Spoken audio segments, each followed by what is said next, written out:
Manikanta game okay, కానీ తను ఏంటంటే సింగిల్లాగా ఇంకా ఎవరితో సంబంధం లేకుండా గేమ్ మీద కప్పు మీద దృష్టి పెడితే బాగుండు, కానీ ఫ్యామిలీ మీద దృష్టి పెట్టి కప్పు కొట్టాలనేది అసాధ్యం. అది నిజంగా తన ఒక కప్పు కొట్టి ఇంటికి వెళ్ళాడు అంటే కనుక ఆ ఫ్యామిలీ మణికంఠ దగ్గరకు వచ్చారనుకో, మణికంఠకి వాల్యూ ఏముంది? మణికంఠ ఏమంటున్నాడంటే ఎలాగన్నా కప్పు కొట్టాలి, ఎలాగన్నా నా ఫ్యామిలీని, నా పిల్లల్ని, నా చుట్టాలని, బంధువులు, రే బెల్లం ఉన్నప్పుడు ప్రతి చీమలు వస్తాయి, కానీ నువ్వేంటి, నీ స్కోప్ ఏంటి, నీ డెప్త్ ఏంటి అనేది మామూలుగా ఉన్నప్పుడు కూడా రావాలి కదా. రేపొద్దున మళ్ళీ రోడ్డు మీద పడిపోతాడు, ఆ ఫ్యామిలీ వదిలేసి వెళ్ళిపోద్దా? కప్పు బజ్ అంతా పోతుంది, ఫ్యామిలీ వదిలేసి వెళ్ళిపోతుందా? ఇది కాదు, కష్టంగా తన నిజంగా వ్యక్తిగతంగా తననే చూసి రావాలి. అది నాకు నచ్చలేదు చెప్పాలంటే. నువ్వు ఆడు, గేమ్ ఆడు, కప్పు కొట్టు, ఎవరైనా నీకు సపోర్ట్ చేస్తారు. ఇది వద్దు, మళ్ళీ మనకి సింపతీలు సెంటిమెంట్లు అవదు. నాకు ఒక 50 లక్షలు అప్పు ఉంది, బిగ్ బాస్కి వెళ్తే తీరుతాడా? లేకపోతే ఈఎంఐలు అయ్యి ఉన్నాయి కట్ చేస్తాడా? సో ప్రతి ఒక్కరికి ఏంటనేది ఒకటే మైండ్లో పెట్టుకొని వస్తున్నారు, కానీ జెన్యున్గా ఆడేది ఎవరికాళ్ళు అంటే మన కిరాక్ సీత కూడా బ్రహ్మాండంగా ఆడుతుంది చెప్పాలంటే. కిరాక్ సీత కానీ, యష్మి కానీ, వీళ్ళందరూ కూడా వాళ్ళ వ్యక్తిగతంగా వాళ్ళ పర్సనల్గా ఫ్రెండ్షిప్ వేరు, గేమ్ వేరు. అప్పుడు దాకా బాగానే ఆడుతున్నారు, అప్పుడు ఎవరికాళ్ళు ఎఫెక్ట్ చూపిస్తున్నారు. సో ఆదిత్యవం ఉన్నాడు, ఆయన కూడా కొంచెం ఏజ్లో పెద్ద అయినా కూడా ఆయన సీతమ్మ వాకిట్లో సినిమాల చెట్లో ప్రకాష్ రాజ్ గారి క్యారెక్టర్ లాగా ఆయన నీట్గా ఆయన పద్ధతిగా చేసుకొని వెళ్ళిపోతారు. బాగుంది, పర్లా. ఇంకా ముందు ఉంది కదా, ఇంకా టైం ఉంది, ఇంకా అప్పుడు దాకా మనం ఏం చెప్పలేం. మణికంఠ గురించి ఒక క్వశ్చన్.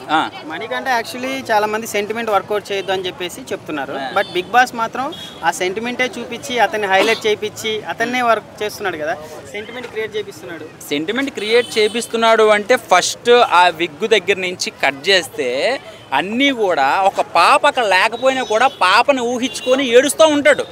సో అదన్నీ కూడా అది సింపతి వర్కౌట్ చేయాలనే ప్లానింగ్లో నాకు అనిపించింది, కానీ అంత సెంటిమెంటు అంత ఇది ఉన్నప్పుడు గేమ్ మీద దృష్టి పెట్టు. నీకు ఇంకా గేము కప్పు తప్ప ఇంకేం కనపడకూడదు. సో ఫ్యామిలీని తీసుకురావద్దు. ఇంకా అసలు ఇప్పటికొచ్చి ఎవరు పర్సనల్ విషయాలు ఎవరు తీసుకురాలేదు. సో ఓకే, గేమ్ ఓకే, టాస్క్లు బాగా ఆడుతున్నాడు, క్యాబరీ డ్యాన్స్ ఏమన్నా చేస్తాడు, అవసరమైతే ఏదన్నా చేయడానికి సిద్ధమే, కానీ జనాలందరిలో కలివిడిగా ఉండాలి. బిగ్ బాస్ అనేది ఏంటి, అందరూ మెంటాలిటీలు ఏంటి అనేది కనిపెట్టేదే బిగ్ బాస్. 90 రోజులు కానీ 100 రోజులు కానీ ఒక జైలు లాంటిది, ఏసీ ఉన్న ఒక జైలు లాంటిది, అన్ని సమకూలంగా ఫుడ్ దగ్గర నుంచి అన్నీ ఉన్న ఒక జైలు లాంటిది. అలాంటి దాంట్లో మైండ్ సెట్ ఏంటి, ఎవడు కోపిష్టి, ఎవడు ఎలాంటి, ఎవడు సైకోగాడు అనేది తేల్చిదే బిగ్ బాస్ కదా. అందులో నాకేంటంటే తిన డిఫరెంట్గా ఉన్నాడు, అందరూ ఒక ఎత్తు తిన ఒక సైడ్ మణికంఠ. సో అది ఒక్కటే అనిపించింది, మిగతాదంతా అందరితో సమానంగానే ఉన్నాడు. అందరూ కలిసి అతన్ని టార్గెట్ చేయడం కరెక్ట్ అంటారా?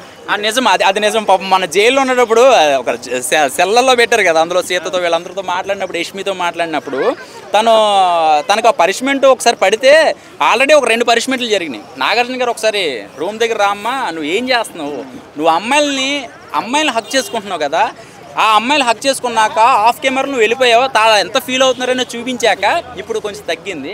సో అది ఎందుకండి, అది అనవసరం కదా. అంటే హగ్ చేసుకోకపోతే అంటే పిలవాలా, మణికంఠ రా నువ్వు నన్ను హగ్ చేసుకొని పిలవాలా, అవన్నీ కూడా నాన్సింగ్ అవుతున్నాయిగా. అది ఓవర్ యాక్షన్ లాగా ఉంది కదా. ఇప్పుడు తనేమో సోనియా వెళ్ళేటప్పుడు దగ్గర నుంచి ప్రతి ఒక్క విషయం కూడా నేను నెగిటివ్గా మాట్లాడట్లా, ఆ క్యారెక్టర్ అది అసలు అనవసరం. అది ఒకటే లేకపోతే ఈరోజు నిజంగా చెప్పాలంటే మణికంఠకి ఫ్యాన్స్ ఫాలోయింగ్ ఇంకా ఎక్కువయ్యేది, ఇప్పటి మీద ఇంకా ఎక్కువయ్యేది. సో ఇప్పుడు ఎలా ఉంది తెలుసండి, నిజంగా ఓపెన్గా చెప్పాలంటే బిగ్ బాస్లో ఎవరు విన్ అవుతారు అంటే అందరికీ సమపాలనలోనే ఉన్నాయి ఫ్యాన్స్ ఫాలోయింగ్. అందులో ఒక మెట్టు ఎవరు లేరు, తక్కువ లేరు.